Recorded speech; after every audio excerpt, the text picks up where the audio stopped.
Doutor Ives, inclusive, participamos de uma live falando sobre isso. Isso é verdade. É o chamado neoconstitucionalismo. Exatamente. É uma corrente dos anos 50, do 1950, que foi trazido para o Supremo Tribunal Federal pelo ministro Barroso. Então, essa questão do ativismo judicial, ela começou justamente nessa época. Na época que o ministro Barroso veio, porque pelo neoconstitucionalismo, o doutor Ives é frontalmente contra, e eu também, pode-se interpretar normas constitucionais do jeito que você quiser. Porque a Constituição ela é dividida. Tem normas, tem princípios e regras. Tá? Então, a norma é dividida em princípio e regra. Princípio, ele é amplo, ele é abstrato. Você interpreta um princípio do jeito que você quiser. Tanto que ele pode falar de um jeito num caso e depois de um jeito outro. A regra, não. Tanto que a liberdade de expressão, eu vou falar sobre isso depois, é regra, não é princípio. Existe ou não existe? Por isso que não existe meia liberdade de expressão. Sim. Agora o princípio não. O princípio você aplica num determinado caso, não se aplica em outro. Quando se pensa em neoconstitucionalismo, o intérprete faz dos princípios o que ele quiser. Porque ele busca simplesmente a implementação de políticas públicas e a implementação dos direitos e garantias fundamentais.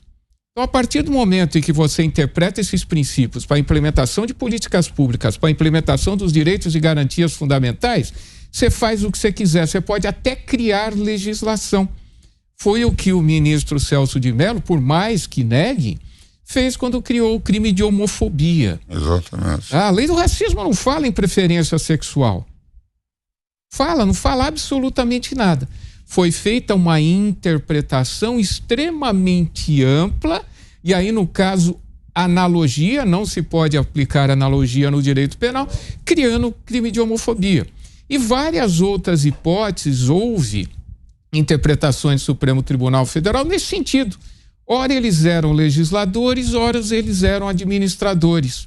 Então, por exemplo, decreto lá que zerava a alíquota para arma de fogo e algumas outras coisas, não é inconstitucional. Mas peraí, quem disse que vai zerar a alíquota nesse caso é o presidente da República. A matéria afeta o presidente da República. Sim, matéria de executivo. Sim, a questão da nomeação do diretor da Polícia Federal. Isso afeta o presidente da República. Isso é privativo do presidente da República. Foi lá, disseram que não pode. Mas como que não pode?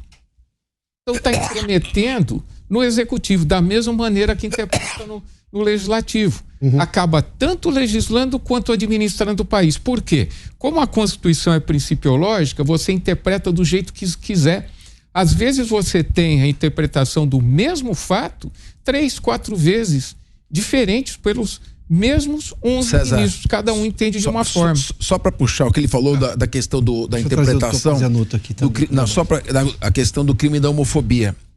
Para suprir um déficit legislativo e não deixar desamparado uma determinada população que é alvo de racismo, estava desamparado por uma lacuna da lei. É alvo de preconceito. Alvo de preconceito, né? Preconceito racial. De segregação, enfim. Segregação por orientação sexual.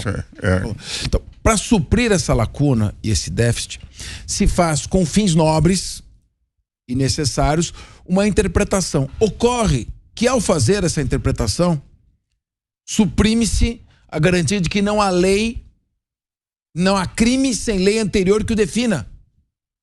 Então agora criou-se uma jurisprudência de que é possível existir um crime mesmo que não haja lei definindo essa conduta como criminosa. Ou seja, para produzir um benefício social naquele momento casuístico, necessário, mas casuístico, se afrontou uma garantia que vem desde a Magna Carta de 1215. Sim. Portanto, se permite que haja crime por interpretação, por analogia e interpretação extensiva.